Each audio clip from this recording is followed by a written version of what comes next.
Let's unbox the Catrice Cosmetics mystery box together. Oh my word, I've had this thing lying around for a very long time now. I see that House of Cosmetics has a new version on their website available that looks like this.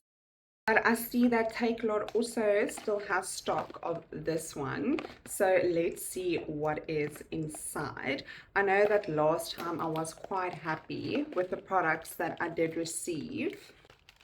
That's what it looks like. Ooh, this is a stunning color. In the shade Vintaged Pink. That is a gorgeous color. I used to be bothered about the caps coming off like this, but it's actually quite convenient in painting your nails. Next up, Lip Dresser Shine Stylo. I wonder what this is. Ooh, that's pretty.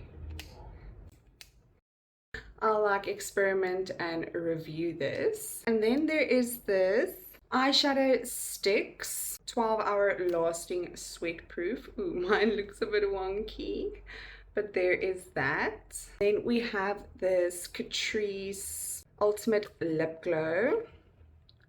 Ooh, that looks interesting. Lastly, there's this Artful Nail Polish Liner, which I assume is like for French tips and stuff. Yep. So that's really cute. So altogether, there's 2 nail products, 2 lip products, and 1 like eye product, which is an eyeshadow. I don't think it's too bad considering that I also bought this on a special. So let me know what your thoughts are on this mystery box.